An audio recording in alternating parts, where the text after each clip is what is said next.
1907, Cowessess First Nation surrendered a large portion of the original reserve. Citizens and leaders since that time have asserted that that was wrong. Cowessess has made several attempts to resolve this wrongful surrender since 1907. The 1907 land claim is a specific claim that was submitted to Canada on behalf of Cowessess. Last spring in 2019, leadership from Cowessess First Nations traveled to Ottawa to advocate for the acceptance of this 1907 land claim. On January 17th, Canada has accepted responsibility for the wrongful surrender of 1907 lands from Cowessess First Nations. I look forward to achieving fair settlement on behalf of Cowessess for the 1907 land surrender. I look forward to negotiations, but I want to acknowledge all the leaders and citizens of the past that had carried this 1907 claim forward. Congratulations, Cowessess First Nations.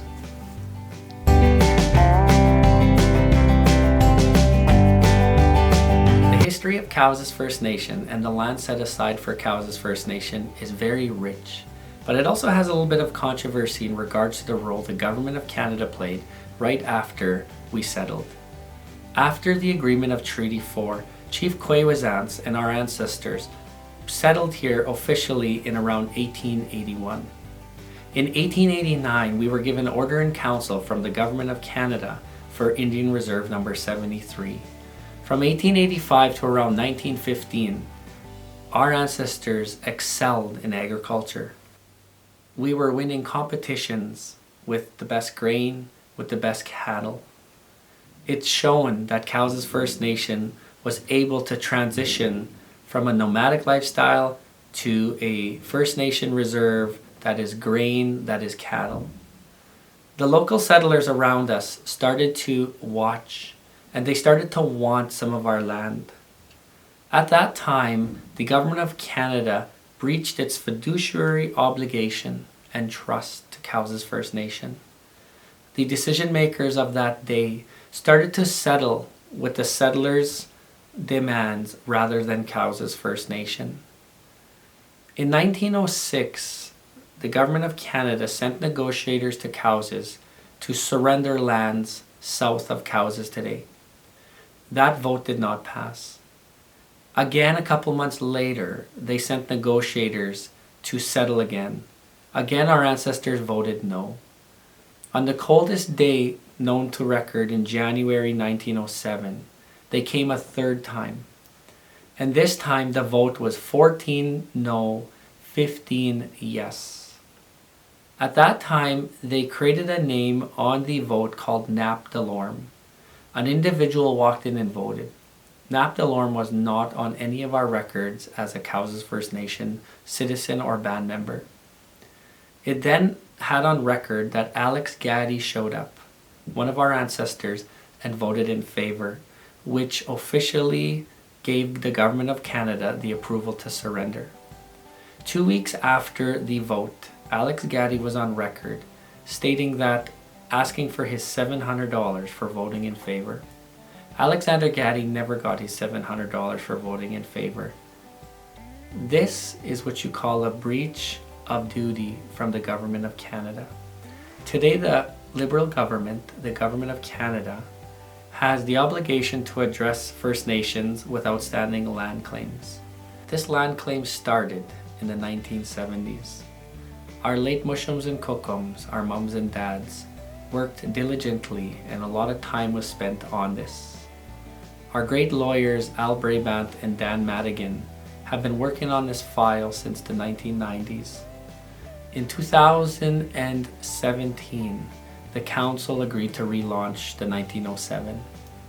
In 2018, we submitted a claim and it met minimum standards. Cowessess First Nation is ready to negotiate with the Government of Canada so that we can settle this claim and move forward. The Trudeau government, the Liberal government, the Government of Canada inherited this. We inherited this. If we can settle the 1907, it'll help us today and our children yet unborn to invest in our economics, to invest in our First Nation. It also puts a really warm feeling in all of our hearts that all the hard work that our Kokums and Mushums and mums and dads did years prior, it paid off. The ones that passed on may never benefit from what happened to them when the land was removed. But as their ancestors, we can benefit today.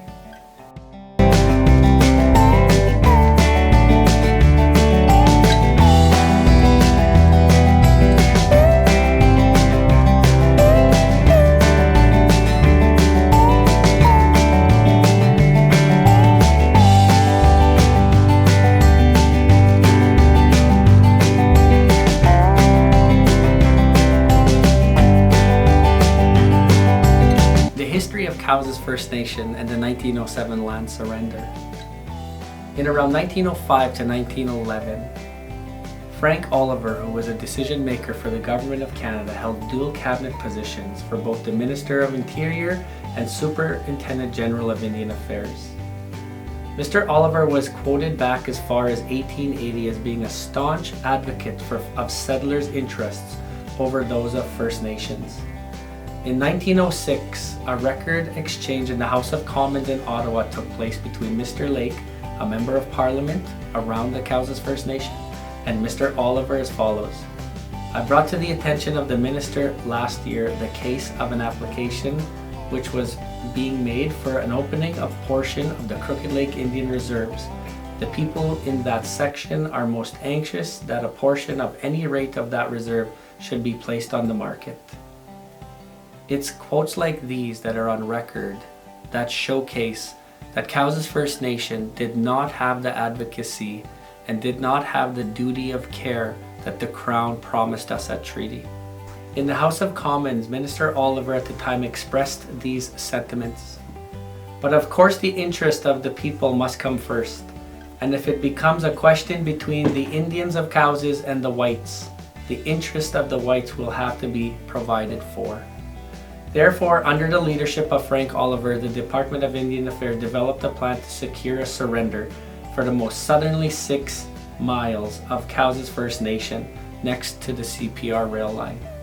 In 1907, during the coldest winter in living memory and with no hint of a demand of surrender from the Cowessess First Nation itself, William Graham, under the direction of Frank Oliver, presented the Cowessess First Nation with terms of the surrender prepared by Canada without prior request or consultation with the First Nation.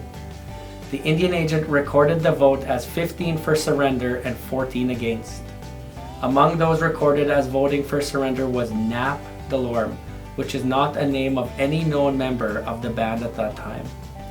The available record also indicated that among those who voted for the surrender there was a contradictory understanding of the terms.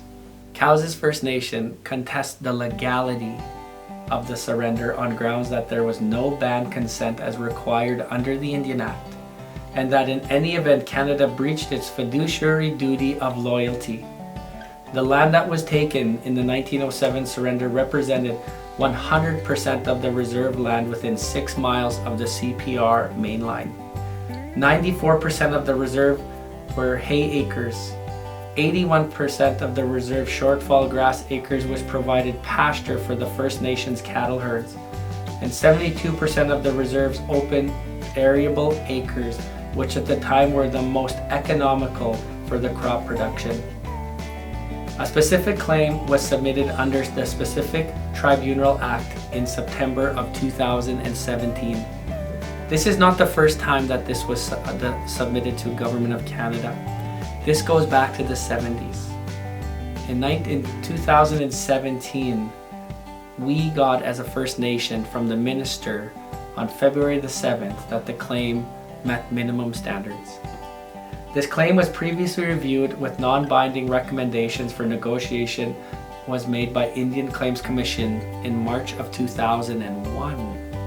The 1907 land surrender is 113 years old. We look forward to working with the Government of Canada to settle this, to go to negotiations, and find means to invest in our nation so that the next 100 years, the 1907 land surrender, where our ancestors suffered, the great-grandchildren and children yet unborn will benefit to make sure that this never happens again and that we can be the strongest First Nation that they always wanted us to be.